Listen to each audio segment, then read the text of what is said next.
Assalamualaikum warahmatullahi wabarakatuh. Pada kesempatan ini saya akan melanjutkan pembahasan soal UAS tahun 2020-2021 untuk soal nomor 3 di bagian pertama. Di sini disebutkan bahwa PT Prima membeli 7.500 lembar saham 75% pada 2 Januari 19. Senilai 300.000 saat itu ekuitas PT Surya terdiri dari kapal stoknya 300 dan RE-nya 60. Kemudian apabila ada ekses dialokasikan ke paten 10 tahun. Untuk 2019, net income-nya 140 dan membayar dividennya 60.000. Selama 2020, 1 Juli PT Prima menjual 1.500 saham PT Surya ke bursa senilai 95.000. 1 Oktober, PT Surya menjual peralatan ke PT Prima seharga 24.000, nilai bukunya 15 dan digunakan 3 tahun. 1 Desember menjual tanah ke PT Surya 30.000, harga belinya 25.000. Dan yang D, PT Surya memperoleh net income 170 dan bayar dividen sebesar 70.000. Kemudian ini adalah pertanyaannya. Oke, seperti awalnya kita harus menghitung berapa ekses terlebih dahulu. Jadi di sini di awal jadi lebih enak, kita nggak usah mencari interimnya.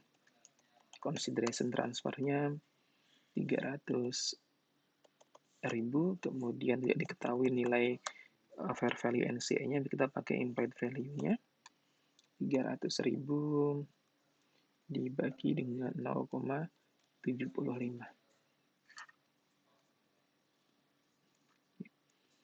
Kemudian book value dari S, saya langsung di sini ada 300.000 dan RE-nya 360.000. Sehingga ada ekses yang dialokasikan ke paten sebesar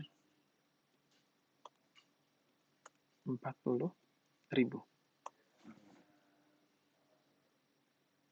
Kemudian amortisasi per tahunnya, berarti amortisasi per tahunnya adalah 4.000 dibagi dengan 10. 40.000 dibagi 10, 4.000. Kemudian kita ingin menghitung book value S terlebih dahulu ya. Karena dia dijualnya di 1 Juli tahun 2020, maka kita harus menghitung berapa book value 1 Juli. Oke, kita hitung dulu book value S, ekuitas S 1 Januari 19 tadi adalah 360.000 ditambah net income S tahun 2019 adalah 140.000 dan dikurangi dengan dividen S sebesar 60.000. Sehingga book value S pada 1 Januari 20 adalah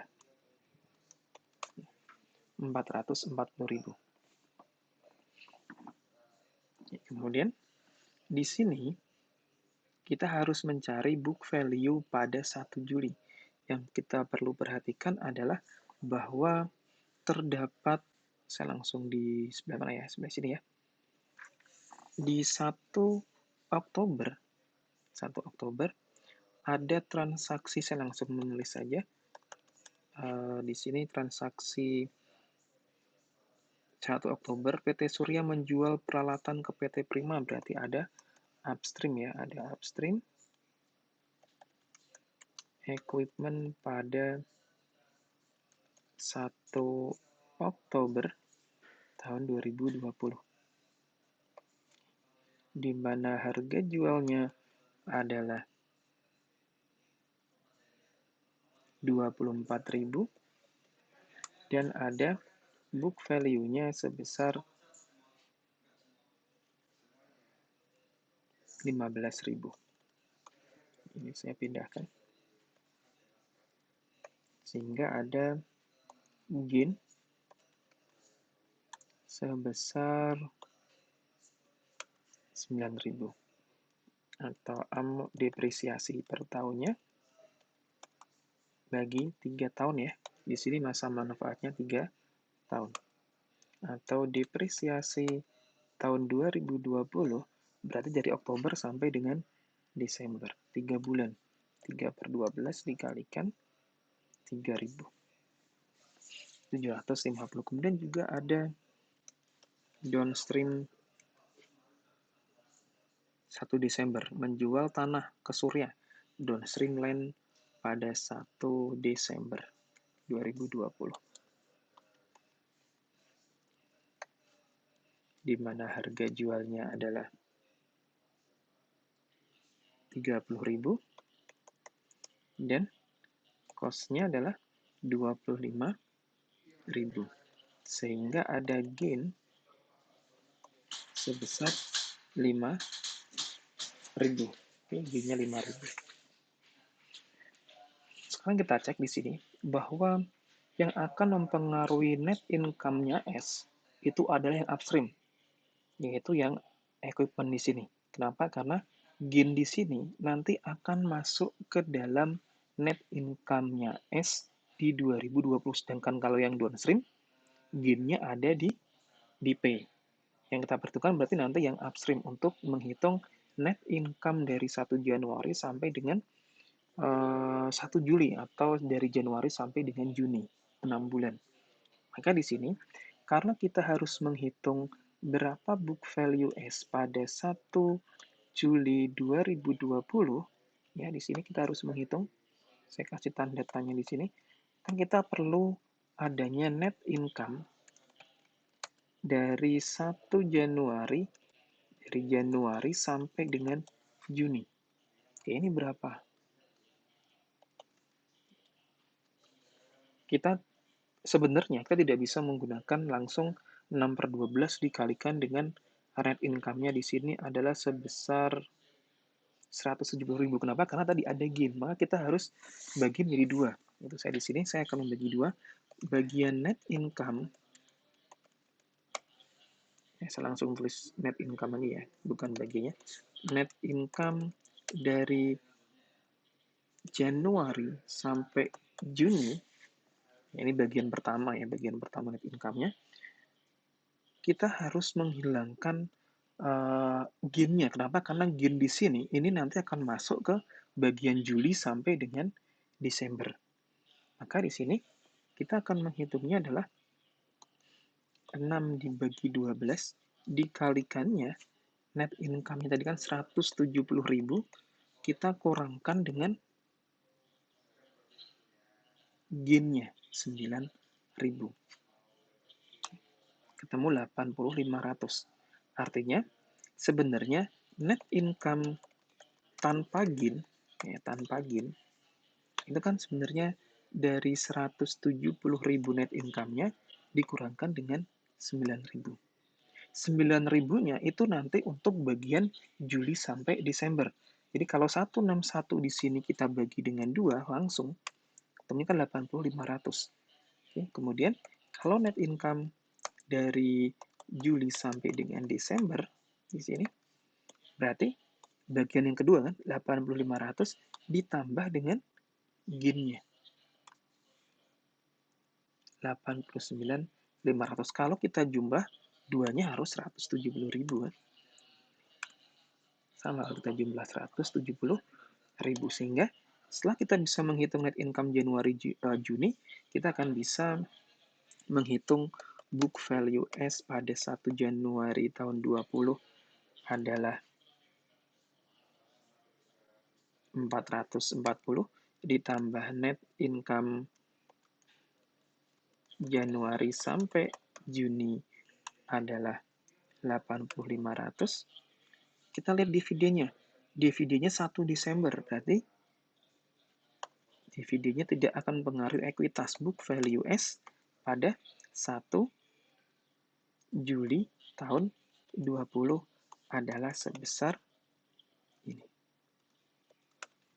520.500. Kemudian kita akan menghitung unamortized excess. Unamortized excess pada 1 Juli 20. Berarti kan di sini awalnya adalah 40.000, kemudian ada amortisasi tahun 19 karena dia belinya di Januari 19 adalah 4.000, kemudian yang amortisasi 20 dari Januari sampai dengan Jun 20. Itu di sini 6/12 dikalikan dengan 4.000. Sehingga unamortized excess-nya adalah 40.000 dikurangi 4.000 dikurangi 2.000. Ketemu 34.000.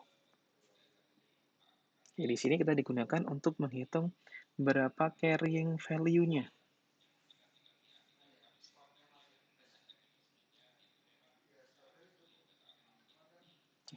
Sekarang, carrying value investment in S, ya, investment in S, sebelum penjualan. Kita hitung, berarti kan 75% dikalikan dengan net income, book value S, ditambah dengan unamortized excess. Berarti di sini 0,75 dikalikan dengan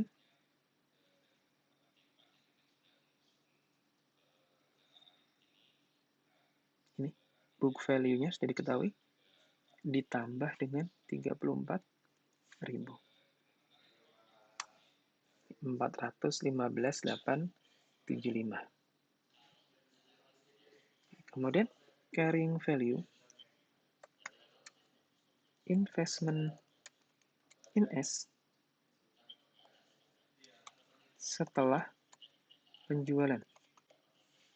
Setelah penjualan, persentasenya, persentase P, berarti kan di sini dia punya 7.500 dikurangkan dengan 1.500 dibagi dengan 10.000 lembar. Oke, berarti di sini 7.500 dikurangi 1.500 dibagi dengan 10.000. 60%. Berarti di sini sama dengan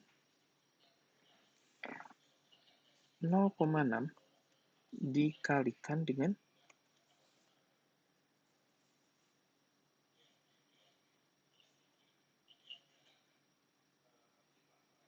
520 ditambah dengan unamortized excess 332. Sehingga ada penurunan investment in S yaitu sebesar 83175. Kemudian hasil penjualannya adalah dia menjualnya 1.500 ke bursa senilai 95.000. Berarti akan ada di sini hasil penjualannya 95, yang investasi yang dijual hanya 83. Jadi di sini akan ada kenaikan ekuitas. Kenapa? Karena dia tidak hilang kontrol, maka tidak boleh kita mengakui adanya gain. Ada 9.825.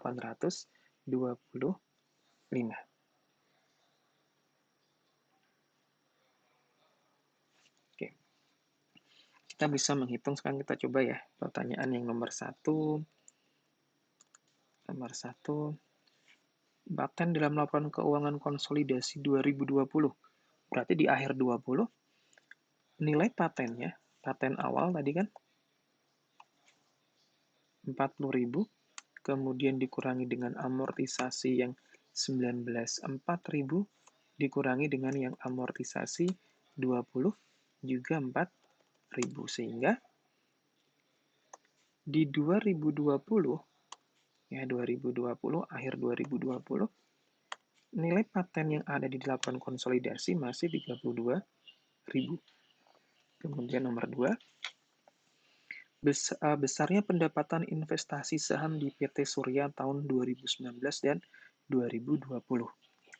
Yang 2019 ya, 2019 dulu.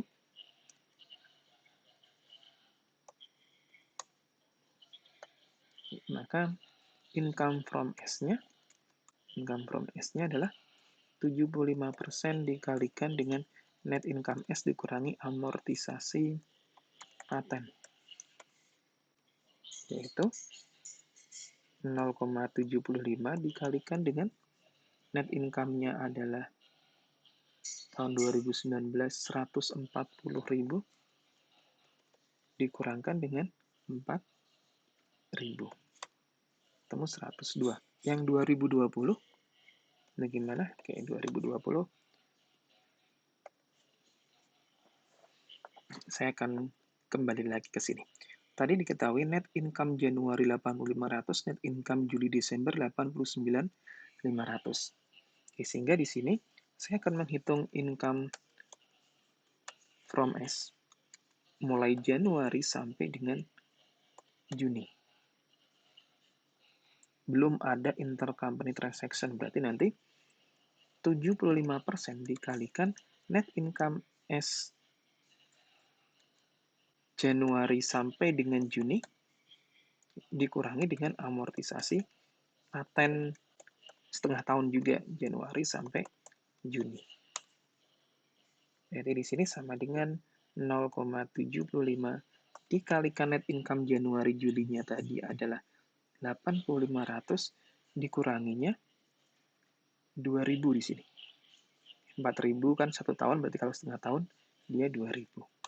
Ketemunya 58. Sedangkan yang berikutnya, income from S dari Juli sampai dengan Desember.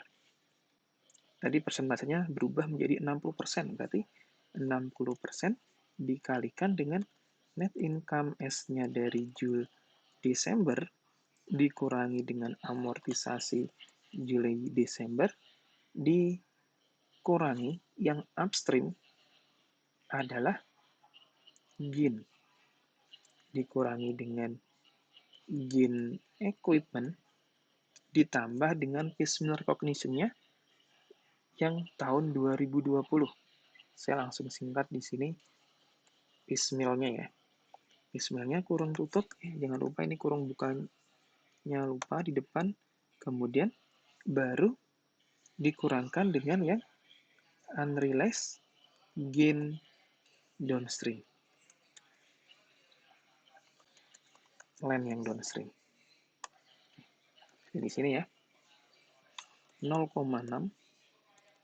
kurung buka dulu 0,6 dikalikan net income Juli Desembernya adalah 89 dikurangi dengan amortisasi Juli Desembernya juga 2000 kemudian dikurangi dengan gain-nya adalah 9000 ditambah piecemeal-nya 750. Oke, kurung tutup dikurangi dengan unrealized gain land 5000. Ketemu 42.500 sehingga totalnya adalah sebesar 58 ditambah 4250. Ini adalah totalnya. Nomor 3. Nomor 3 berapa saldo? Oke, sebentar di sini nomor 3. Saldo investment in S31 Desember 2020. Oke. Kita lihat pertama invest in S pada 1 Januari 19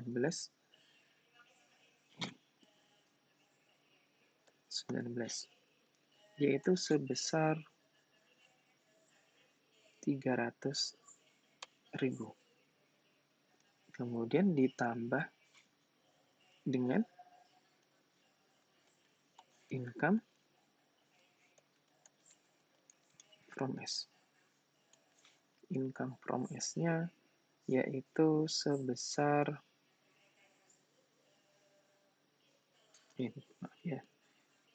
2019 102.000. Kemudian dikurangi bagian dividen S. Bagian dividen S berarti 0,75 dikalikan dengan dividen 2019 adalah 70 Maaf, 60.000 ya di sini, 60.000 dikalikan 60.000 dikalikan minus 1. Berarti saldo investment in S pada 1 Januari 20 adalah, saya jumlahkan,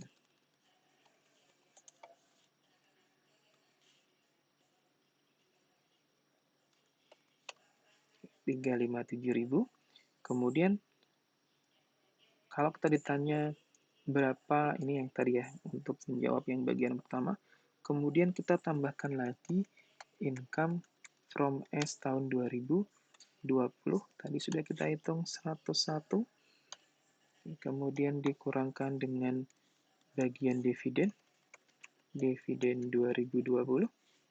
Yang kita ingat bahwa dividennya dibayarkan di akhir Desember. 70.000 di 1 Desember, berarti setelah pemilikannya menjadi 60%, dikalikan dengan 70.000. Sehingga investment in S pada 31 Desember 2020 adalah, saya jumlahkan, ini adalah hasilnya. Oke, kemudian nomor 4, NC expand yang akan muncul. Nomor 4-nya berarti sama. NC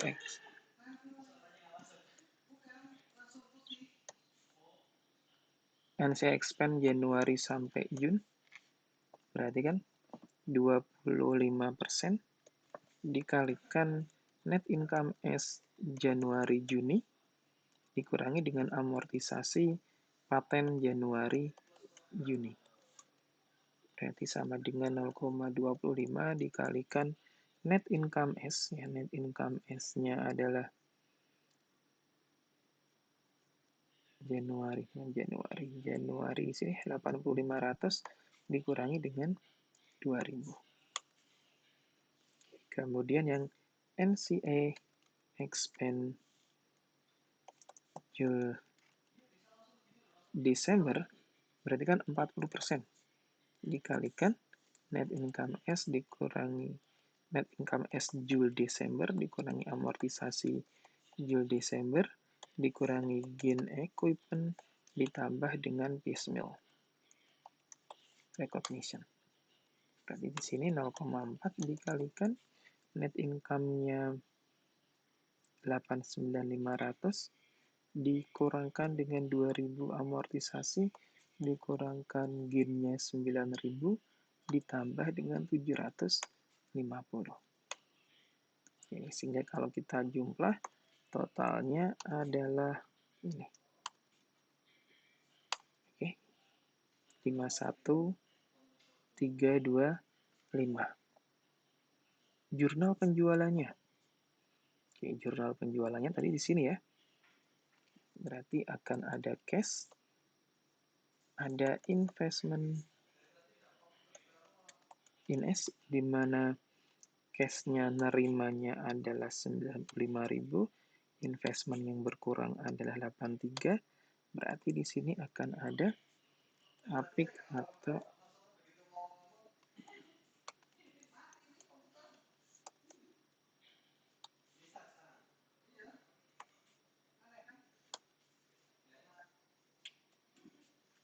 ya, demikian pembahasan. Nanti untuk yang NCA silakan teman-teman untuk menghitung sendiri ya. Jadi nggak saya selesaikan semuanya.